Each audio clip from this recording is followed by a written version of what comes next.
Bueno, Jesús dijo, ¿verdad? Mateo 24, habrá guerras. O sea, esto es inevitable. Mientras la condición del hombre sea de pecado, las guerras no van a terminar. Y desgraciadamente muchas veces hay guerras necesarias, como la Segunda Guerra Mundial, para evitar que se expandiera o se propagara el nazismo. Y ahora, pues, esta guerra tan controversial también de Ucrania, hay una desinformación impresionante por los medios de comunicación. ¿Por qué? Porque, pues, apoyan diferentes ángulos y lo otro lo desaprueban dependiendo los prejuicios políticos, económicos, principalmente que existan dentro de las personas que escriben, las personas que propagan, las personas que filman, etcétera, etcétera. Y cuando vemos la realidad de la guerra de Ucrania, bueno, del siglo pasado, en el Pacto de Varsovia, claramente cuando acabó el comunismo, Gorbachev le pidió a la OTAN que por el amor de Dios no fueran a avanzar hacia el norte y fueran a continuar extendiendo la OTAN en otras naciones, principalmente Ucrania, porque es como si llegara a México Rusia o Irán, pues Estados Unidos no se iba a quedar con los brazos cruzados, que fue lo que hizo Kennedy cuando vio que pusieron misiles en Cuba. Entonces, aprovechando esto, ahora con esta administración que hubo en esta última administración, pues movió a la OTAN, ¿verdad?, para que avanzaran.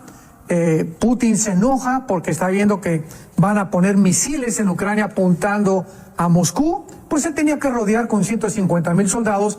Al principio así comenzó todo, recordemos. Él no inició aventando bombas. Él comenzó a rodear la frontera para decirles, por favor, no se metan a Ucrania, porque no voy a permitir que pongan misiles apuntando aquí a Moscú. Lo hicieron. Entonces ahí se desató esto.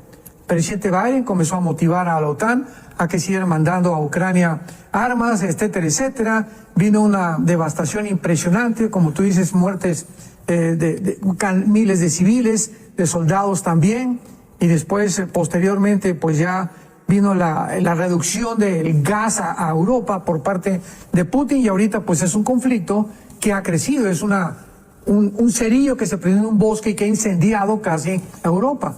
Entonces, estas son las razones muchas veces de las guerras, el pecado, la tendencia que tenemos de conquistar y de controlar a los demás.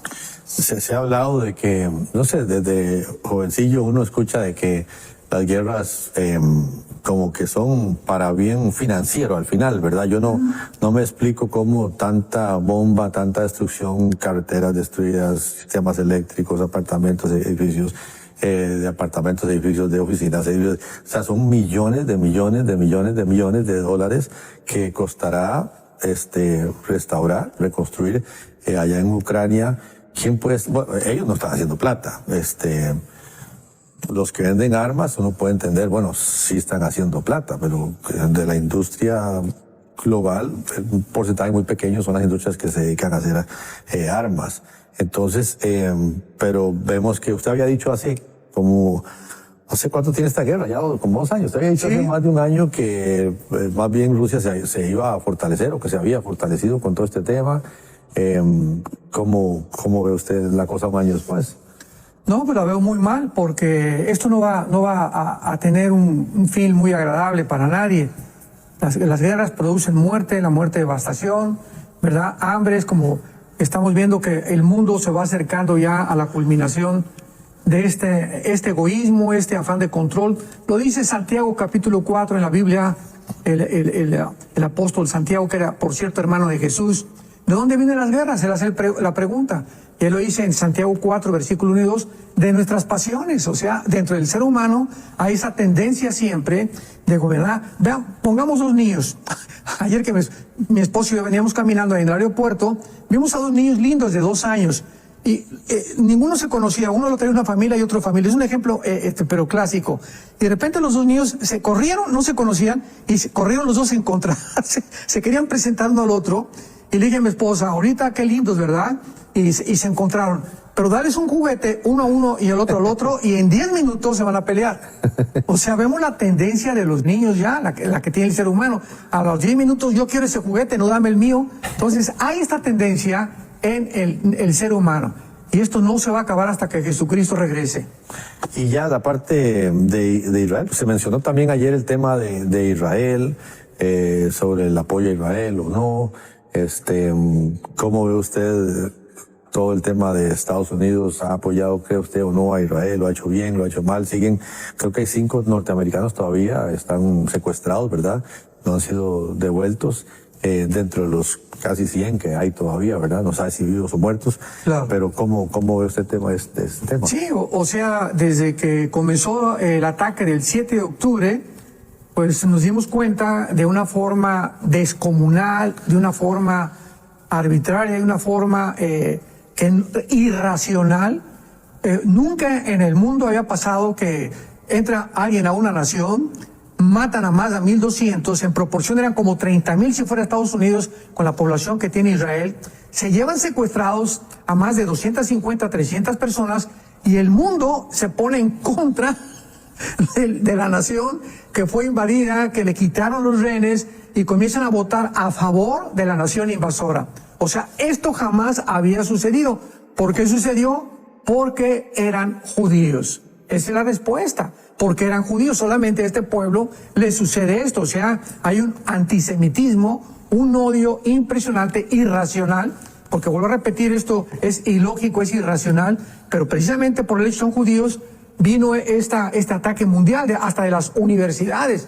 Ahora, ¿por qué? Es la pregunta. Pues porque detrás hay una agenda espiritual, satánica, antisemita, con el propósito de destruir la nación de Israel. ¿Por qué? Porque la nación a que Dios escogió para que a través de ellos se propagara los propósitos, el plan de que tenía Dios para el mundo, para vencer al mundo. Sus leyes se las dio Dios, los pactos se los dio Dios a Israel. Es lógico entonces que Satanás está enojadísimo desde el principio y se fue desde el principio de la historia a destruir esta nación que iba a propagar el conocimiento de Dios. Baja Dios en la persona de Jesucristo y lo crucifican. O sea, nada de esto es una coincidencia.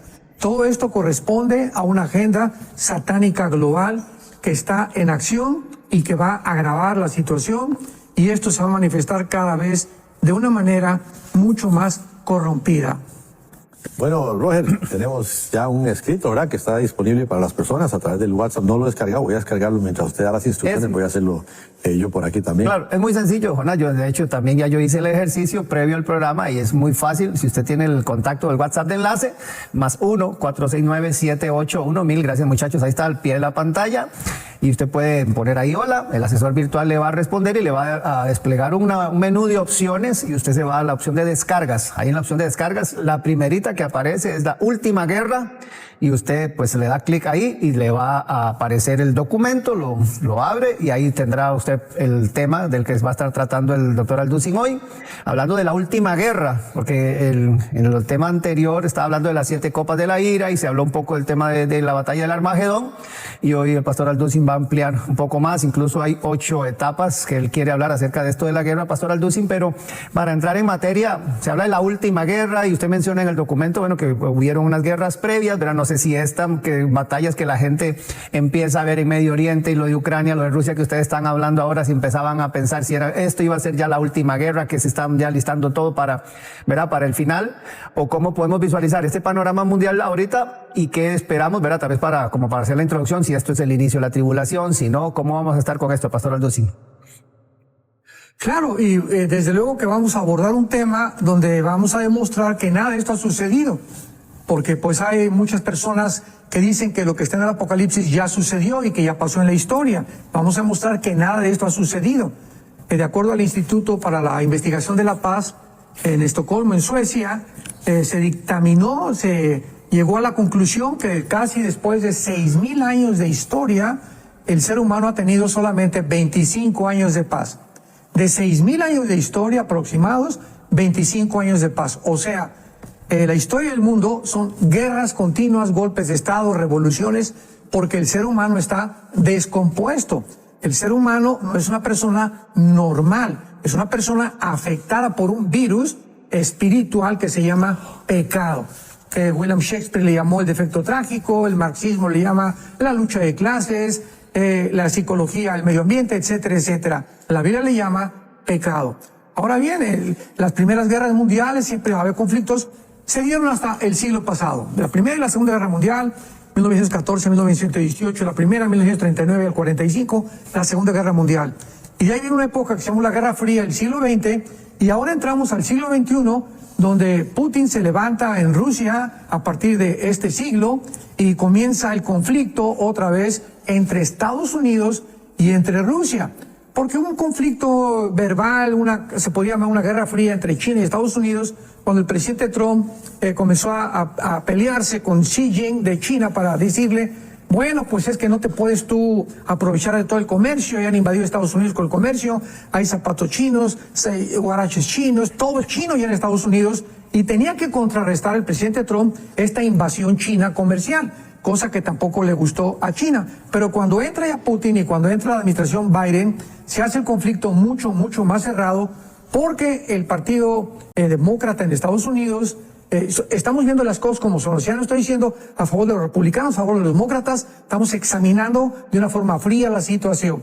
Porque cuando los medios de comunicación intervienen, ellos sí, ¿verdad?, hacen un proselitismo impresionante por los demócratas, porque los medios de comunicación están controlados completamente por la izquierda. Entonces, viendo fríamente esta situación, nos damos cuenta, ¿verdad?, que cuando Estados Unidos quiere avanzar y promover y motivar a la OTAN, a la organización del Tratado del Atlántico del Norte, que se fundó en el siglo pasado, que es el ejército de Europa, para que arme a Ucrania, pues entonces explotó Putin y tenemos esta guerra. Sin embargo, desde que vino ahora el 7 de octubre del siglo pasado, con esta invasión del grupo terrorista Hamas, se incendió más la situación en el Medio Oriente. Entonces Estados Unidos desde 1945 ha sido bendecido por Dios, porque ha protegido, ayudado a la nación de Israel, hasta esta última administración. Ahora esta administración tiene ya dos partidos. Dice que manda soldados y manda al secretario de la Defensa a Israel, pero al mismo tiempo tiene la mano izquierda y sigue continuando sosteniendo a Irán, concediéndole cosas, ¿verdad?, que el expresidente Obama le descongeló cuando Trump había congelado más de $6 billones para que no continuaran con las centrifugadoras, y ahora tampoco, ahora le está recortando las armas a Israel.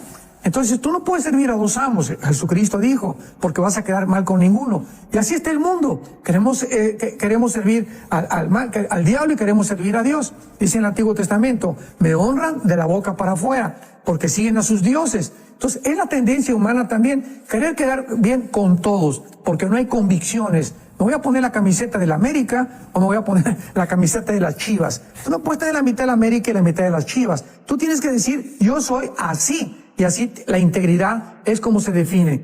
Entonces ahora pues estamos en un mundo donde ya comenzó a hablarse de la guerra nuclear. Putin ha hablado varias veces de la guerra nuclear y vamos a abordar este tema. La guerra nuclear no va a suceder hasta la Tercera Guerra Mundial. Antes va a haber guerras y van a continuar las guerras. El cuarto sello, Apocalipsis 6, una cuarta parte de la humanidad va a morir. Pero ahora vamos a ver a continuación que la Tercera Guerra Mundial se inicia precisamente con la invasión de los ejércitos del mundo en Armagedón, que tiene aproximadamente 7 u 8 etapas, que son las que vamos a desarrollar. Me impacta la frase que usted pone ahí, perdón, Jonas, nada más de Napoleón Bonaparte, que pasó por ahí. Uno sabe que Napoleón Bonaparte anduvo por esta región y pasó justamente por el Valle de Megiddo, y utiliza una frase ahí que tal vez sería interesante, pues si usted la ponga aquí en el programa para escuchar lo que él dijo, Pastor Jesús. Así es, Napoleón Bonaparte cuando llegó a Israel y vio el Valle del Megiddo, lo dijo de una forma profética, aunque él no lo sabía. Pero dijo, si hubiera la última guerra del mundo, se pelearía aquí. O sea, él consideró que el Valle del Megiddo era el lugar y el territorio exacto, ¿verdad?, ejemplar, perfecto, para el rompimiento de las naciones finalmente y una tercera guerra mundial. Habiendo un documento aquí, usted lo pone, el inicio, sobre Apocalipsis 17 y 18. Usted los menciona aquí sobre la tribulación, la gran tribulación, y tal vez vamos... Sí, la Biblia termina en el capítulo 17 con un sistema religioso, en el capítulo 18 con un sistema económico comercial. Así va a terminar el mundo. Va a haber un sistema religioso, y aquí es interesante poder definir la palabra religión.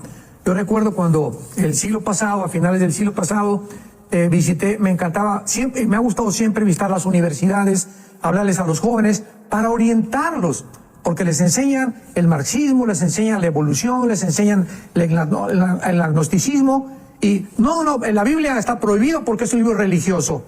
Me acuerdo que yo le dije a uno de los directores de una universidad en México, discúlpeme, pero la Biblia no es un libro religioso, usted es muy ignorante. Así le tuve que decir enfrente de los estudiantes porque me quería atacar públicamente.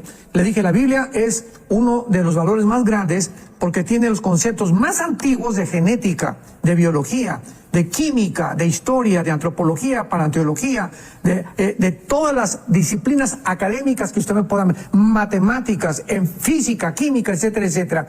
Entonces, decir que es un libro religioso, ¿qué es para usted una religión? Porque el comunismo es una religión, el socialismo ahorita es la religión que está tratando de gobernar al mundo. Entonces, cuando hablamos de religión, no simplemente se refiere a Dios, porque la palabra religión significa del latín, volver a algo, y ligos, ligar. Entonces, una persona religiosa es una persona que está tratando de volver a unirse con una verdad o tratar de conectarse con aquel del cual nos desconectamos, que la Biblia dice que fue Dios. ¿Y cómo es esta religión? Tratar de conectarnos con una filosofía, por ejemplo, es que si nos conectamos a Marx y nos conectamos a Federico Engels y nos conectamos a este sistema, ahí está la solución.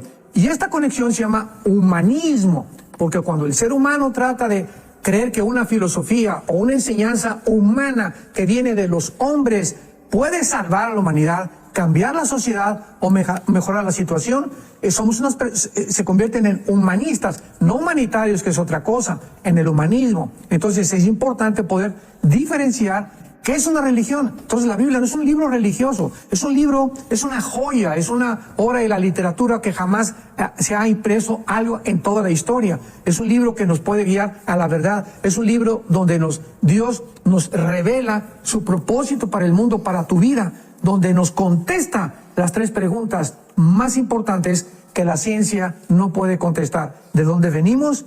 ¿Quiénes somos? ¿Y a dónde nos dirigimos?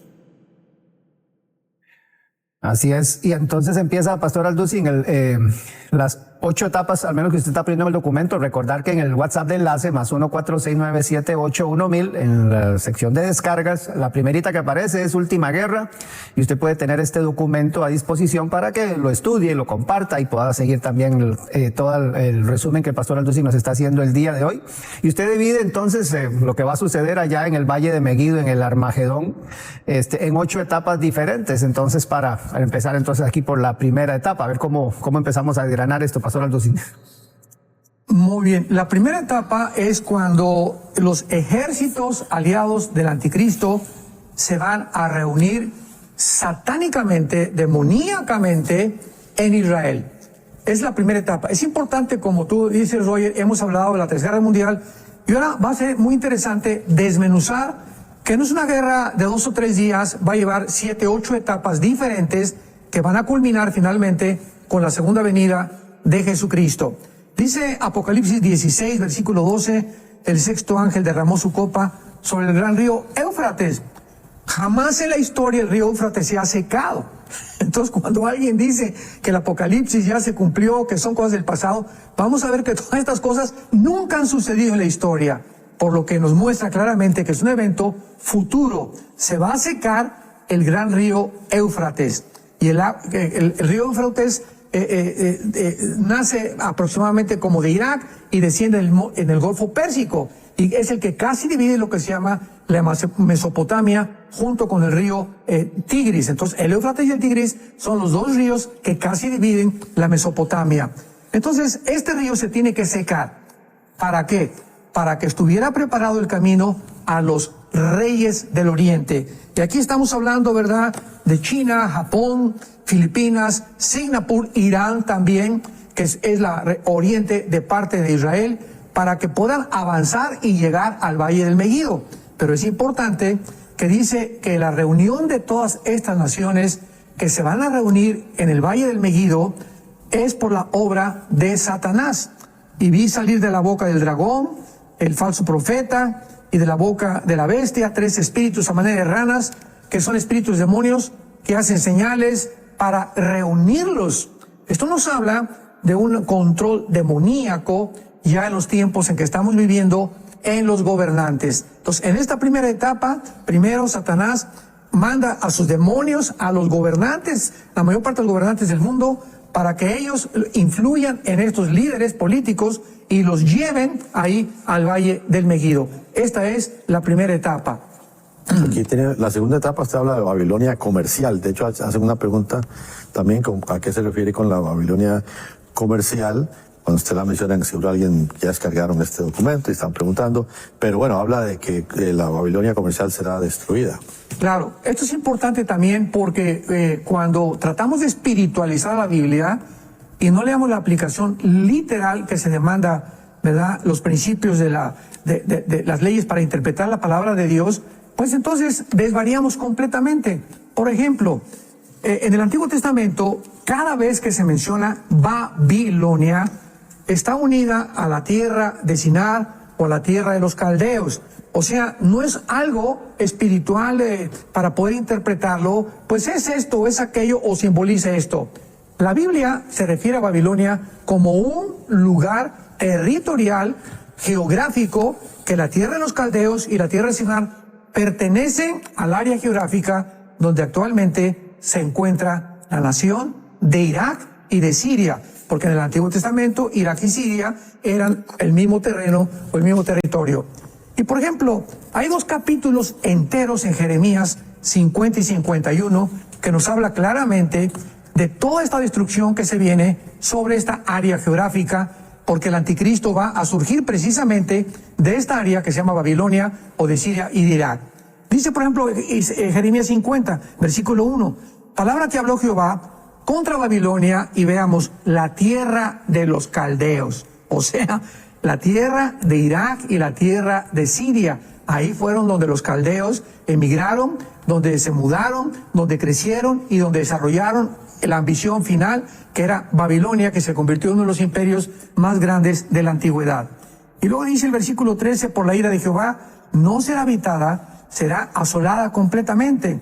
Venganza de Jehová, dice el versículo 15. Entonces vemos claramente que en esta segunda etapa, después de que se reúnan los ejércitos en Israel, esta Babilonia será destruida.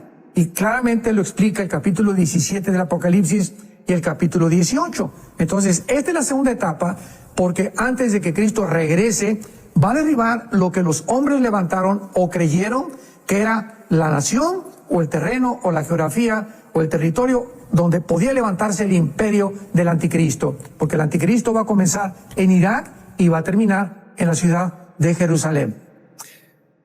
Y antes de pasar a la tercera etapa, Pastor Alducin, que me llama la atención aquí en lo de la primera, cuando usted pone los nombres de China, Japón, Filipinas, Singapur, etcétera, bueno, contando también, puso usted ahora Irán, los nombres estos, no es que están así en la Biblia, o cómo podemos llegar a la interpretación de que estos son ejércitos que van a desfilar hacia el Valle de Megido.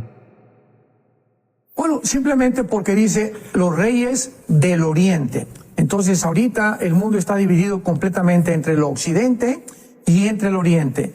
Entonces todavía Europa está considerado dentro del hemisferio occidental junto con Estados Unidos.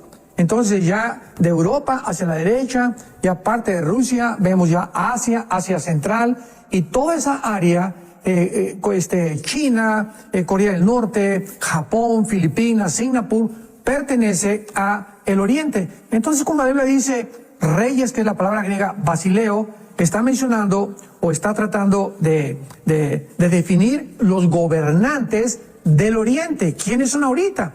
Bueno, ahorita en el oriente, ¿quién está de gobernante? Indudablemente la China. Singapur es una nación impresionantemente avanzada en tecnología y en economía. Filipinas, Japón, etcétera, etcétera. Y ya no tarda Taiwán también en ser controlada por la China, que es el centro, es la isla Taiwán, donde todos los chips en el mundo se producen. Entonces vemos que cuando la Biblia menciona los reyes del oriente, tiene que significar los que están del lado derecho, ¿verdad? Precisamente en el este o en el oriente, de donde se encuentra la nación de Israel. Porque cuando abordamos la geografía en la Biblia, el centro siempre es Israel. Cuando habla del norte, es el norte de Israel.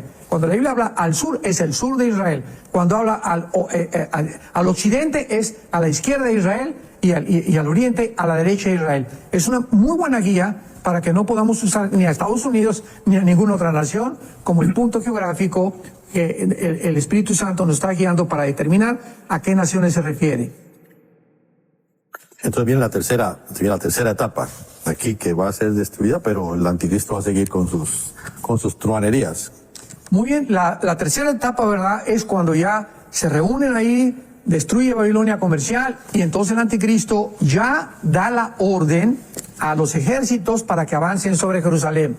Lo encontramos en Zacarías capítulo 12, versículos 2 y 3. He aquí, yo pongo a Jerusalén por copa que hará temblar a todos los pueblos de alrededor. Contra Judá, en el sitio es cuando un ejército rodea a otra nación, contra Jerusalén. Y en aquel día, yo pondré a Jerusalén por piedra pesada, bien que todas las naciones de la tierra se juntarán contra ella, que es lo que acabamos de leer en Apocalipsis 16. Los demonios salen de la boca del profeta, de Satanás, para reunir a las naciones, y vemos la similitud, la consistencia de los profetas del Antiguo Testamento con los profetas del Nuevo Testamento.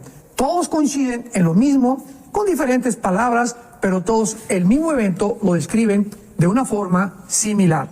Y vemos también en el versículo 9 que dice de Zacarías 12, yo procuraré destruir a todas las naciones que vinieron contra Jerusalén.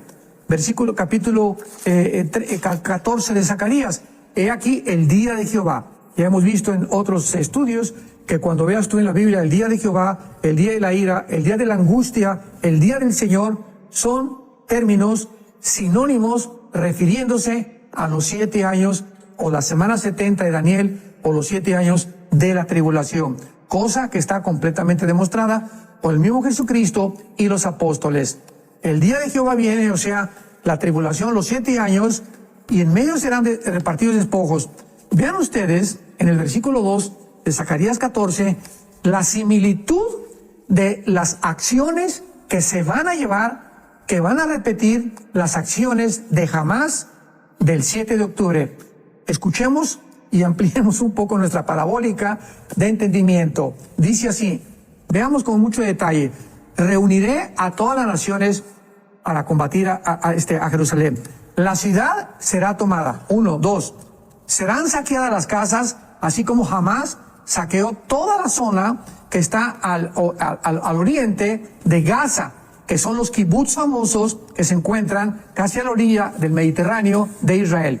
Serán saqueadas las casas, violadas las mujeres. Jamás fue exactamente lo que hizo. Violaron a las mujeres, pero aún fueron mucho a otro extremo, cuando ya no quisiera yo ni mencionarlo, de todas las barbaridades sexuales que hicieron con ellas. Número 3, la mitad de la ciudad irá en cautiverio. ¿Qué hizo Hamás? Vemos que es el mismo espíritu de hace 3000 años, de hace el siglo pasado, y que va a ser el espíritu mismo que va a operar cuando el diablo quiera atacar Jerusalén.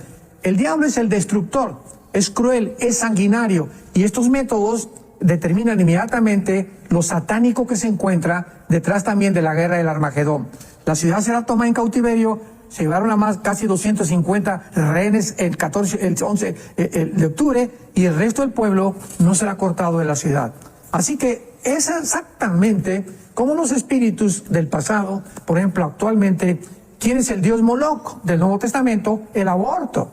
Los que invitaban a sacrificar a sus hijos en el Antiguo Testamento al dios Moloch, ese espíritu que es Moloch ya regresó a nuestros tiempos. ¿Cuál es el espíritu del transgénero, de la degradación sexual que existe? Astarte, ¿verdad? Astarot, la diosa de la sexualidad en el Antiguo Testamento, es la diosa que está imperando actualmente y que está moviendo a los jóvenes y a los niños, que es la agenda ahorita de esta nación de Estados Unidos, para poder deformar, para poder degenerar a la familia. Entonces, en esta tercera etapa vemos claramente de qué forma ya el ataque se va a repetir lo de octubre del año pasado en contra de la ciudad, ahora de toda la ciudad de Jerusalén. En la cuarta etapa, Pastor Alducin, usted menciona, bueno, cómo se va a enseñar, ¿verdad?, a tratar de perseguir a los judíos que escapen o que estén en otras latitudes, pero habla de un pacto con los judíos para erigirse como Dios. Tal vez podemos ampliar un poquito acerca de cuál pacto es este que el anticristo va a romper. Los judíos se van a encontrar en una situación, esto es ya anterior, ¿verdad? Porque el pacto va a ser al principio de la tribulación. El día del Señor son los últimos 3 años y medio de la gran tribulación. Los primeros 3 años son la tribulación, los segundos 3 años y medio la gran tribulación. Cuando el anticristo se reúna, Daniel 9:27, con los judíos, lo hemos mencionado también, que para que un hombre le diga a los gobernantes de Israel, les voy a firmar una garantía para que en 7 años nadie los toca. O nadie los toca, y puedan ustedes vivir 7 años aparentemente, porque sabemos que a los 3 años y medio lo va a violar. Pero les voy a firmar un pacto para que ustedes vivan tranquilos durante 7 años, y yo les garantizo que nadie les va a tocar. ¿Qué gobernante puede, verdad, que no sea judío, porque el anticristo ya vimos que va a ser del Islam, puede garantizarles a los judíos para que tenga un poder con el Islam? Porque ¿quiénes son los enemigos de los judíos? Pues el Islam, ¿verdad? Los musulmanes. Porque no todos los árabes son musulmanes, ni todos los musulmanes son árabes. Entonces es la religión del Islam, que ya casi está propagada por Europa también. Entonces este hombre va a decirles al Islam y a todos los grupos terroristas, que ya son 6 o 7 en el mundo, no toquen a Israel. ¿Quién puede obedecer a un hombre con este poder, con esta categoría militar, para que los judíos se sientan confiados que basta la firma de él para que vivan en paz? Bueno, pues es que el Islam está esperando a un Mesías. Veamos, unamos las piezas y veamos todos los links, ¿verdad? Los eslabones, para que veamos cómo armamos la cadena y ya todo cobra sentido. Entonces, ¿quién es este Mesías que están esperando los del Islam? Se llama el Mahdi, M-A-D-H-I, como suena Mahdi, que significa el guía o el iluminado. Y ellos creen que es el Mesías para ellos, que van a ser, o va a surgir en el mundo después de una guerra, va a ser el último califa y él va a establecer la paz en el mundo. Entonces, cuando aparezca ese Mahdi ante los musulmanes, ¿quién creemos que va a ser para los cristianos? El anticristo. Entonces, esa persona que va a firmar el tratado con los judíos es ni más ni menos que el anticristo. Por eso dice claramente en el libro de Isaías, capítulo 28, ¿verdad? Y dice, has hecho un pacto con la muerte, porque es lo que van a firmar, un pacto con la muerte, y cayeron en la trampa, la carnada que les puso el diablo. Entonces ya después de esto, ¿verdad?, el anticristo dará la orden para poder atacar a Israel y perseguir a los judíos. ¿Qué fue la advertencia de Cristo en Mateo 24, del 15 al 21? Cuando vean la abominación desoladora que habló Daniel, Cristo regresa 600 años al profeta Daniel para advertirles lo que él les dijo. Cuídense. ¿Quién es la abominación desoladora? El anticristo. Y cuando vean que entra al templo santo, para que Cristo diga esto es porque el templo está reconstruido. Entonces va a ser reconstruido el templo. Huyan a los montes los que estén en Judea. Qué interesante que Judea sea actualmente el Banco Oriental, donde se encuentran controlándolos de alguna forma los palestinos. Entonces vemos nosotros que ya hemos visto que los palestinos que descienden de los filisteos que vivieron ahí en Gaza, de ayer a Goliat en Gaza, son precisamente el mismo espíritu destructivo, sanguinario, fundados por un hombre Husseini que se unió a los nazis en la Segunda Guerra Mundial, discipuló a Yasser Arafat, un muchacho joven, para que fundara el movimiento para la revolución de la Palestina. Ahora Arafat trasladó todo eso al Fatah para que se convirtiera en el gobierno de Gaza, y ahora los palestinos, que son descendientes de Husseini y de Arafat y del mismo diablo, tienen la misma naturaleza que van a tener los palestinos del siglo XXI en que estamos viviendo. Menciona usted aquí en el quinto punto que Israel, en medio de estos ataques y todo, va a sufrir un cambio en la espiritual. Sí, ahora vemos nosotros también la relación, como decíamos anteriormente, que hay tan maravillosa en la Biblia, de saber que cuando Israel se convierta, ¿cuándo va a ser? Bueno, Ezequiel capítulo 39, después de la guerra del Armagedón, clamarán a los judíos Apocalipsis 1:7, reconocerán al que traía las manos taladradas y lo aceptarán como el Mesías. Apocalipsis capítulo 13, Zacarías capítulo 13, en aquel tiempo habrá un gran manantial para la casa de David y de purificación del pecado y de la inmundicia.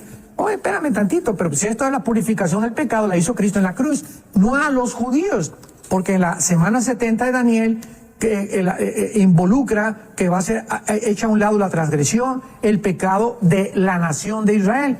Cuando nosotros revolvemos Israel con la iglesia, es cuando nos confundimos precisamente. ¿Y de qué está hablando Zacarías? En aquel día Jehová de los ejércitos quitará las imágenes y el espíritu de inmundicia de los profetas de Israel, y derramaré la casa de Israel, moradores de espíritu de gracia y de oración, Zacarías 12, versículo 10. Entonces, en la quinta etapa del Armagedón, cuando se reúnen los ejércitos, se destruye la Babilonia comercial, una de las finales acciones de Cristo es que los judíos se convierten. Romanos 11, 25, 26, y todo Israel será salvo. Entonces Dios no ha acabado con Israel. Dios tiene un programa para Israel y Él se va a convertir. Y les dice Cristo en Mateo 24 que cuando vieran la abominación desoladora, huyeran, porque habría tribulación como nunca la había habido, que corresponde a Daniel 12, versículo 1, cuando se levanta Miguel, Apocalipsis 12, 8, para pelear en el aire contra Satanás y sus ángeles. ¿Cuándo es este tiempo? Que nunca ha habido la tribulación que habrá en el tiempo de la semana 70 de Daniel. La sexta etapa, Pastor Alducin, ya usted aquí menciona la segunda venida del Señor con poder y gloria, y que harán señales cósmicas y eventos, ¿verdad?, celestiales. ¿Y cómo podríamos visualizar esto a la luz de las Sagradas Escrituras? Bueno, hay un pasaje precioso que es muy interesante. Cuando vemos Apocalipsis 19, del 12 en adelante, y vi al Verbo de Dios que descendía con sus ropas manchadas de sangre. A mí me ha gustado preguntarles a muchos estudiantes de la Biblia, ¿por qué Cristo baja en su segunda venida con sus ropas manchadas de sangre? ¿A qué se refiere? Bueno, muchos dicen, pues es la sangre que le salpicó cuando estuvo muerto, ¿verdad? Pero vemos que derramó su última sangre, ya no quedó ninguna sangre en el cuerpo de Cristo. Pero veamos lo que la Biblia dice en Isaías 63. Esto es muy interesante. ¿Quién es este que viene de Edom? La palabra Edom o Moab se refiere a Jordania. Y ahí en Jordania está Bosra. ¿Quién es este que viene de Edom o de Jordania, de Bosra? Bosra es actualmente una ciudad antiquísima, considerada una de las maravillas del mundo, que se llama Petra. Y cuando vayan ustedes a Israel, si se puede algún día regresar, no se pierdan ir a Petra, que está al sur de Jordania, casi frontera con Israel. Pregunta, ¿quién es este que viene de Bosra con sus vestidos rojos? Este hermoso en su vestido que marcha en la grandeza, yo, el que hablo en justicia, grande para salvar. Ahí se identifica que es Jesús retratado regresando de Petra. Y dice el versículo 3, ¿por qué es rojo tu vestido y tus ropas como el que ha pisado el lagar? Y dice Cristo, he pisado el lagar, y de los pueblos que había conmigo no hay nadie. Los pisé con mi ira, los hollé con mi furor, y su sangre salpicó mis vestidos y manché todas mis ropas.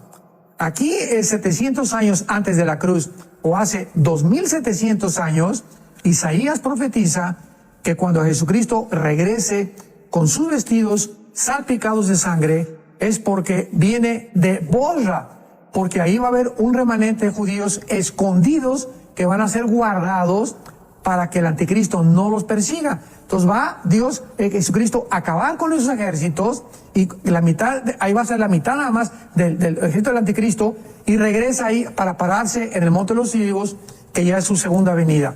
Entonces, esa sangre que habla Apocalipsis 19 es porque Cristo antes pasó a Bosra, a Petra, a recoger al remanente de los judíos, y ahí ultimó a la mitad del ejército del anticristo, que los tenía escondidos o guardados, como ahorita los de Hamas tienen guardados, escondidos en los túneles a los rehenes judíos, a los pobres rehenes judíos, que ya nadie se preocupa por ellos, ya no hay desfiles en las calles.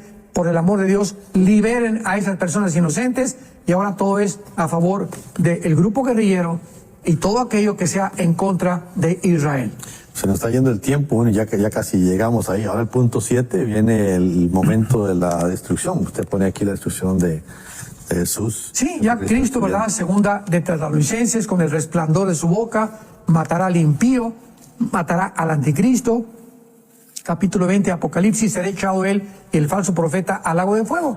Y ahí termina Zacarías 14, donde Jesucristo baja al monte de los olivos, se va a hacer un valle muy grande como una cruz, para que pueda el mundo darse cuenta que realmente llegó la historia a su final y el anticristo, Cristo regresa con nosotros para establecer su reino milenial, o lo que se llama el reino mesiánico, que profetizaron Abraham, Isaac, Jacob, los profetas del Antiguo Testamento, Cristo, los apóstoles, sus discípulos, y que la iglesia tiene la responsabilidad de continuar predicando. Se acerca el reino de Dios muy pronto, más pronto de lo que nos imaginamos.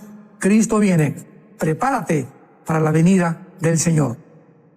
Sí, eso básicamente el resumen, Pastor Alducin, la 7ª y la 8ª, ¿verdad? Juntos, tanto el momento ese, ¿verdad? De Jesús derrota al anticristo y donde ya viene a establecerse, ¿verdad? Que ahí en el huerto de los olivos, y tal vez como para reforzar bíblicamente por qué el huerto de los olivos, ¿verdad? Por qué se habla de establecer el reino milenial a partir de ahí, como tal vez ya para ponerlo en el contexto bíblico, ¿verdad? ¿Dónde aparece esto así?